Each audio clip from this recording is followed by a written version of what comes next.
नमस्कार स्टूडेंट्स, आज अपने डेवलपमेंट बायोलॉजी का लेक्चर नंबर 39 यानी 39वां लेक्चर करने जा रहे हैं। इससे जो प्रीवियस क्लास थी उसके अंदर अपने देखा था oogenesis को। oogenesis के अंदर आपको बताया था कि 3 अवस्थाएं थी। पहली अवस्था कौन सी देखी हमने? गुणन प्रावस्था। दूसरी थी अपनी वर्धी प्रावस्था और तीसरी अवस्था जो अपने पढ़ेंगे उसका नाम क्या है? परिपक्वन अवस्था। तो ये 3 अवस्थाएं अपने देखी थी किसमें? oogenesis के अंदर। तो अपने सेकंड अवस्था जो थी उसको अपने डिस्कस किया था प्रीवियस क्लास में, वर्धी प्रावस्था को, कि इसको 2 भागों में बांटा गया है। पहली अवस्था थी पित्तक जनन पूर्व अवस्था और दूसरी थी पित्तक जनन अवस्था। पित्तक जनन पूर्व अवस्था को भी हमने 2 भागों में बांटा था, एक तो केंद्र के पदार्थों में वृद्धि और एक कोशिकीय द्रव्य पदार्थों में वृद्धि। और जो दूसरी अवस्था थी पित्तक जनन अवस्था, इसके अंदर अपने देखा था कि पित्तक निर्माण की क्रिया होती है। पित्तक निर्माण आपको बताया था कि अलग अलग जंतुओं में अलग अलग प्रकार से होता है, जैसे किसी में लीवर के द्वारा, किसी में फैट बॉडीज के द्वारा, किसी में नर्व सेल के द्वारा, तो किसी में जो गोल्जी बॉडी है वो पित्तक निर्माण में भाग लेती है। और पित्तक के लिए आपको बताया था कि पित्तक बहुत ही एक इम्पोर्टेंट एक खाद्य पदार्थ अंडे के लिए कह सकते हैं कि जो अंडे के अंदर पाया जाता है। और पित्तक जो है ये जो इसके फंक्शन है उसके लिए आपको बताया था कि ये जो है भ्रूण को ऊर्जा प्रदान करता है, शरीर निर्माण के लिए आवश्यक जो प्रोटीन्स है वो प्रदान करता है। उसके अलावा अंडे का जो परिणाम है वो हम पढ़ेंगे आगे। अंडों के जो प्रकार है वो अल्प पित्त की है, मध्य पित्त की है, गति पित्त की। तो पित्तक की मात्रा के आधार पर अंडों के प्रकार भी डिवाइड किए गए हैं। उसके अलावा विदलन किस प्रकार से होना, विदलन का जो प्रतिरूप है और विदलन का जो तल है उसको भी क्या करता है, ये निर्धारित करता है। कौन है? वर्धी प्रावस्था में बनने वाला पित्तक। अब तीसरी अवस्था जो हमें पढ़नी है वो है परिपक्वन प्रावस्था।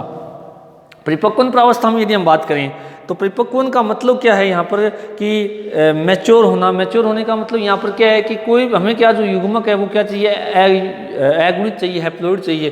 तो हैप्लॉइड जो गैमेट्स है उनका निर्माण कौन सी अवस्था में होता है? इसे परिपक्वन प्रावस्था में होता है। तो परिपक्वन प्रावस्था का मतलब यही है अर्धसूत्री विभाजन कंप्लीट होना।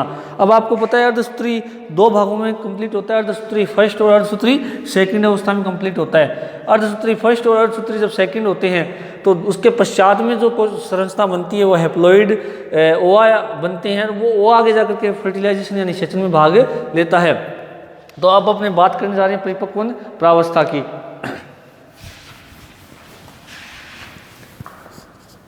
परिपक्वन प्रावस्था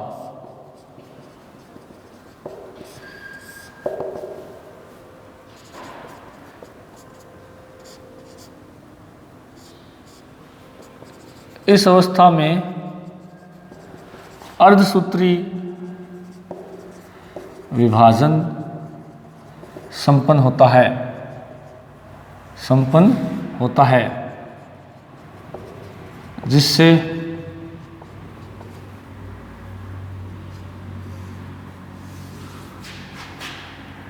अगुणित अंडाणु बनता है। अर्धसूत्री फर्स्ट व सेकंड 2 भागों में पूर्ण होता है। कौन सा विभाजन? अर्धसूत्री। अब इसमें क्या होता है? इस अवस्था में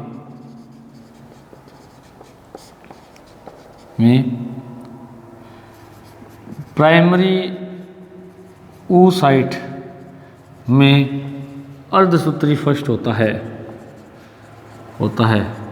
जिससे 2 असमान आकार की कोशिकाएं बनती है। दोनों ही कोशिकाएं हैप्लॉइड होती है। कोशिकाएं अगुणित होती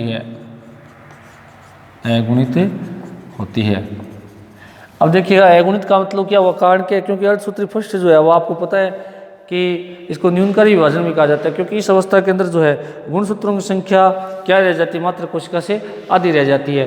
तो इसमें देखिएगा अगुणित होती है। बड़ी कोशिका को इस अवस्था में प्राप्त बड़ी कोशिका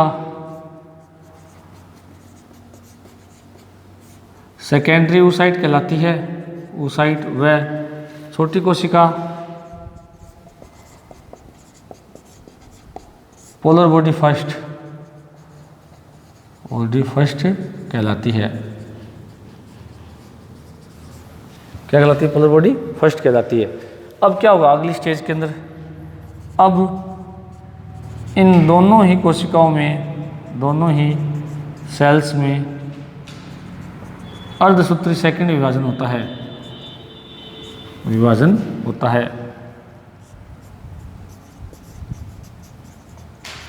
विभाजन होता है जिससे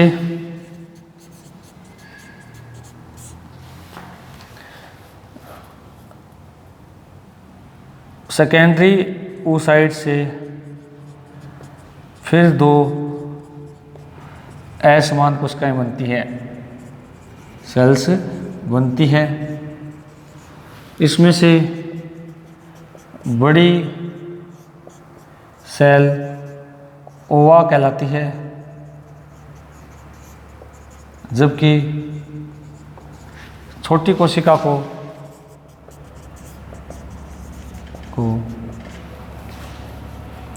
पोलर बॉडी सेकंड कहते हैं, सेकंड कहते हैं। पोलर बॉडी क्या कहते हैं? सेकंड कहते हैं। तथा पोलर बॉडी फर्स्ट से भी दो समान आकार की छोटी पोलर बॉडी सेकंड बनती है, पोलर बॉडी सेकंड बनती है। क्या बनती है? पोलर बॉडी सेकंड बनती है। अब देखिएगा पोलर बॉडी जो होता है उनका मैंने बताया था कि कोई योगदान नहीं होता है कहीं पर भी, ये अंडाशय में कुछ समय तक पड़ी रहेंगी, उसके पश्चात क्या हो जाती है, ये डिग्रेड हो जाती है, नष्ट हो जाती है, अपघटित हो जाती है वहीं पर। और जो ओवा है वो आगे जाकर के किस में भाग लेता है? फर्टिलाइजेशन में भाग लेता है। तो अब अपने अगर बात करें तो इस प्रकार कोशिकाएं तो कितनी प्राप्त होंगी? 3 प्राप्त होती है। इस प्रकार अंत में 3 पोलर बॉडी व 1 ओवा प्राप्त होता है। इस प्रकार परिपक्व अवस्था के अंत में 3 पोलर बॉडी व 1 ओवा प्राप्त होता है। ओवा क्या होता है? प्राप्त होता है। तो ये अवस्था क्या कहलाती है? परिपक्व अवस्था कहलाती है। और परिपक्व अवस्था जैसे समाप्त होती है उसके पश्चात में जो है अपने जो oogenesis की घटना है वो समाप्त हो जाती है। oogenesis के पश्चात क्या होता है कि जो है अब निषेचन के लिए अंडाणु जो है वो कहाँ चला जाता है? अंडवाहिनी के अंदर चला जाता है। अब देखिएगा मैं आपको थोड़ा सा इसमें एक उदाहरण बता देता हूँ कि कुछ जंतुओं के अंदर क्या होता है कि ये अपने दोनों परिपक्व विभाजन कहाँ संपन्न हो जाते हैं? अंडाशय में संपन्न हो जाते हैं। कुछ जंतुओं के अंदर दोनों परिपक्व विभाजन क्या होता है कि जो अंडोत्सर्ग के पश्चात क्या होता है? संपन्न होते हैं। अब देखिएगा मैं आपको बता देता हूँ कि कीट, उभयचर और जो स्तनधारी जो होते हैं इनमें दोनों परिपक्व विभाजन अंडोत्सर्ग के बाद में होते हैं। यानी कि जो इनके अंदर जो अंडा निकलता है उसमें से प्राइमरी जो oocyte उसी को क्या किया जाता है? मुक्त किया जाता है। और जो अपने कशेरुकी जो प्राणी हैं उनके अंदर क्या होता है कि प्रथम परिपक्व विभाजन तो कहाँ होता है? अंडाशय में पूरा हो जाता है। और द्वितीय परिपक्व विभाजन क्या है? निषेचन के बाद में जो है शुक्राणु के संपर्क में जब अंडा आता है तब इसके अंदर संपन्न होता है। तो कहने का मतलब ये हुआ कि कीट, उभयचर और जो स्तनधारी है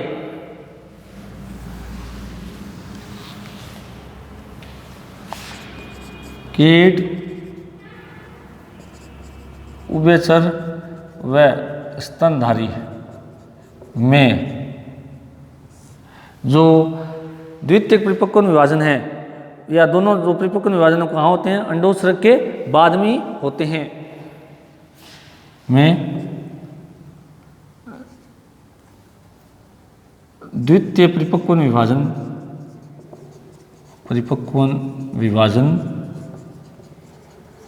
अंडोत्सर्ग के बाद होता है, अर्थात इनमें सेकेंडरी oocyte का अंडोत्सर्ग होता है। यानी कहने का मतलब क्या हुआ कि हमने क्या बात की अभी कि जो अंडाशय है, अंडाशय के अंदर हमने बोला कि अंडा मुक्त होता है, परंतु कीट उभयचर और जो स्तनधारी होते हैं इनके अंदर क्या होता है कि अंडा मुक्त नहीं होता, बल्कि क्या होता है सेकेंडरी oocyte मुक्त होता है। तो इनके अंदर क्या होता है कि मुक्त तो सेकेंडरी oocyte होता है, और जब अंडा जो है वो जैसे अंड वाहिनी में जाता है, सेकेंडरी oocyte जैसे अंड वाहिनी में जाती है, तो सेकेंडरी oocyte जैसे अंड वाहिनी में जाती है तो वहाँ पर जैसे वो शुक्राणु के संपर्क में आती है तब उसके अंदर कौन सा विभाजन शुरू होता है, द्वितीय परिपक्व विभाजन, यानी अर्धसूत्री सेकंड शुरू होगा। और जब अर्धसूत्री सेकंड जब शुरू होगा तो वो क्या होता है, अंडे के अंदर चेंज हो जाता है, तब उसका क्या होता है, निषेचन होता है। तो ये जो घटना है ये किसके अंदर लागू होती है, अपने कीट उभयचर और स्तनधारी के अंदर। तो ये थोड़ी ध्यान रखने वाली बात है कि सभी जंतुओं के अंदर अंडोत्सर्ग के समय अंडा मुक्त नहीं होता है, बल्कि कीट स्तनधारी और उभयचर के अंदर क्या होता है, सेकेंडरी oocyte बाहर निकलती है अंडोत्सर्ग के समय, और जब वो अंडवाहिनी में जाने के बाद में शुक्राणु के संपर्क में आती है या निषेचन के दौरान क्या है, वो द्वितीय परिपक्व विभाजन या अर्धसूत्री सेकंड को पूरा करती है और किसमें चेंज होती है, अंडे के अंदर चेंज होती है, और किसको अपने कह सकते हैं कि किसमें चेंज होती है, अंडे के अंदर होकर के किसमें भाग लेती है, आगे निषेचन में भाग लेती है। उसके पश्चात जो है अब अपना जो अगला टॉपिक है वो अपना टॉपिक अब रहेगा कि डिफरेंस जो है वो अंड जनन और शुक्र जनन में अपने अगर अंतर देखें तो वो अपने थोड़ा सा इसमें डिस्कस कर लेते हैं। ये अपना टॉपिक यहीं समाप्त होता है। अगला जो टॉपिक है difference between spermatogenesis and oogenesis, यानी शुक्र जनन और अंड जनन में क्या अंतर है, तो थोड़ा सा अपने उसको डिस्कस कर ले। वैसे तो अपने बताने की जरूरत ही नहीं, क्योंकि अपने जितने भी अभी शुक्र जनन और अंड जनन को पूरा पढ़ा है तो इन दोनों घटनाओं के अंदर अपने दोनों के अंदर अंतर देख सकते हैं कि दोनों के अंदर क्या क्या अंतर होते हैं। अब देखिएगा अपने अब अगली हेडिंग जो है वो है difference between spermatogenesis and oogenesis। तो डिफरेंस पढ़ रहे हैं तो एक तरफ अपने लिख सकते हैं स्पर्मेटोजेनेसिस और दूसरी तरफ क्या लिखे अपने oogenesis।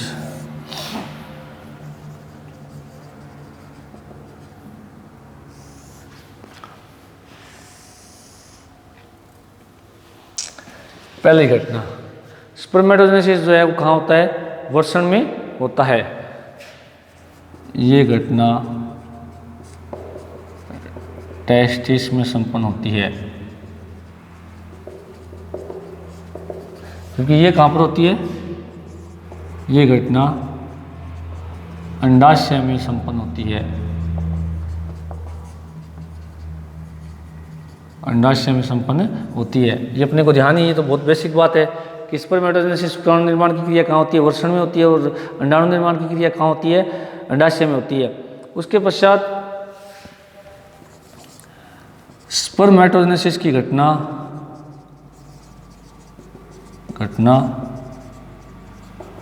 जीवन भर चलती रहती है, जबकि यहां पर क्या होता है, ये घटना लड़की के जन्म से पहले संपन्न हो जाती है, जन्म से पहले संपन्न हो जाती है। अब देखिएगा स्पर्मेटोजेनेसिस में मैंने बताया था आपको कि जैसे ही प्यूबर्टी स्टेज आती है, प्यूबर्टी स्टेज यानी जिसको हम एक तरीके से यूँ कह सकते हैं कि किशोरावस्था कह सकते हैं अपने, तो किशोरावस्था की जो प्रारंभिक अवस्था है जिसको हम प्यूबर्टी 12 से 13 वर्ष की आयु लगभग होती है, तो इस दौरान FSH और LH हार्मोन बनते हैं मेल और फीमेल के अंदर। तो मेल और फीमेल के अंदर ये दोनों हार्मोन बनते हैं, तो मेल के अंदर क्या होता है कि जो वर्षण है वो मैच्योर हो चुके होते हैं इस दौरान, और होने के बाद में वो क्या शुक्राणु निर्माण की क्रिया को शुरू कर देते हैं। और मेल के अंदर क्या होता है कि एक बार शुक्राणु निर्माण की क्रिया प्रारंभ हो जाती है तो वो क्या चलती रहती है, जीवन भर चलती रहती है। उसके अलावा यदि हम बात करें कि लड़कियों के अंदर या फीमेल्स के अंदर, तो फीमेल के अंदर यदि हम बात करें तो शुक्राणु निर्माण की क्रिया मैंने बताया था अंडाशय की संरचना के समय कि जब एक लड़की जन्म लेती है तो उसके अंडाशय के अंदर, इन प्रत्येक अंडाशय के अंदर लगभग 10 लाख के करीब पुटक भरे होते हैं, और उन पुटकों के अंदर जो है oocyte या oogonia, और oogonia हो सकती है या प्राइमरी या सेकेंडरी oocyte हो सकती है, वो उन अंडों उन पुटकों के अंदर पाई जाती है। अब जब लड़की का जन्म जब होता है तो लड़की के जन्म के बाद में क्या होता है कि वो बने हुए जो पुटक हैं वो केवल अगली अवस्थाओं में जाते हैं, यानी वो नए नहीं बनते बल्कि क्या है, बने हुए पुटक अगली अवस्थाओं में जाते हैं, कब, लड़की के जन्म के बाद में। और फिर आपको एक बात बताई थी कि महिलाओं के अंदर 2 अवस्थाएं पाई जाती है, रजोचक्र और रजोनिवृत्ति। तो महिलाओं के अंदर जो रजोचक्र अवस्था जब शुरू होती है तब वो पुटक अगली अवस्थाओं में जाते हैं, और रजोनिवृत्ति जब अवस्था आती है तो वो पुटक जो है वो अगली अवस्थाओं में जाना बंद हो जाते हैं, यानी कि रज चक्र बंद हो जाता है। और रज चक्र बंद हो जाता है तो मैंने कल एक बात बताई थी कि इनके अंदर जनन आयु रज चक्र और रजोनिवृत्ति के बीच का काल कहलाता है। तो इसका मतलब एक महिला जो है रजोचक्र और रजोनिवृत्ति के बीच में ही गर्भ धारण कर सकती है, ना उससे पहले ना उसके बाद में। तो और जबकि मेल के अंदर क्या होता है कि शुक्राणु निर्माण की क्रिया जीवन भर चालू रहती है, जीवन भर चलती रहती है। हाँ, आयु बढ़ने के साथ साथ चूंकि कोशिकाओं में जीर्णता आ जाती है इसलिए शुक्राणु निर्माण थोड़ा कम हो जाता है, परंतु रुकता कभी नहीं है, ये जीवन भर चलने वाली क्या है कि अवस्था है। उसके अलावा यदि हम बात करें कि यहाँ पर पुटक नहीं बनते हैं, पुटक नहीं बनते हैं, जबकि यहाँ पर हमने क्या जिक्र किया, बार बार पुटकों का जिक्र किया है, यहाँ पर पुटक निर्माण होता है, पुटक निर्माण होता है। अब देखिएगा पुटक क्या आपको बताया था कि शुक्राणु जनन जब हमने पढ़ा, जैसे स्पर्मेटोजेनेसिस जब हमने पढ़ा तो कहीं पर भी ये नाम नहीं बोला कि पुटक बन रहे हैं, हमने केवल ये बात बोली कि जो स्पर्मेटोजेनेसिस है वहाँ पर कहीं भी पुटक निर्माण यानी फॉलिकल सेल्स जैसी कोई संरचनाएं वहाँ नहीं बनती है, शुक्राणु सीधा ही बनता है स्पर्मेटेड के रूप में, स्पर्मेटेड कायांतरित होकर के किस्म चेंज होती है स्पर्म में। जबकि यहाँ पर आपने देखा था अंडाशय के अंदर कि जब जर्मिनल एपिथेलियम है उसके अंदर समसूत्री विभाजन होते हैं तो 2 प्रकार की कोशिकाएं बनती है। मैक्सिमम जो कोशिकाएं बनती हैं उनको हम पुटक कोशिकाएं कहते हैं, और उन पुटक कोशिकाओं के बीच में एक कोशिका जो आगे अंडाणु निर्माण में भाग लेती है उसको हमने oogonia नाम दिया था। और पुटक आपको पता है क्या काम करते हैं, जो कि उस oogonia को या उस बनते हुए अंडे को पोषण प्रदान करते हैं, सुरक्षा करते हैं, और कुछ हार्मोन्स का भी निर्माण करते हैं। तो ये जो पुटक निर्माण है ये स्पर्मेटोजेनेसिस में नहीं होता, जबकि oogenesis के अंदर होता है। अगली अवस्था यदि हम बात करें कि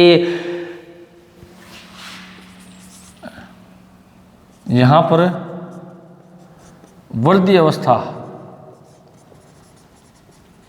छोटी होती है,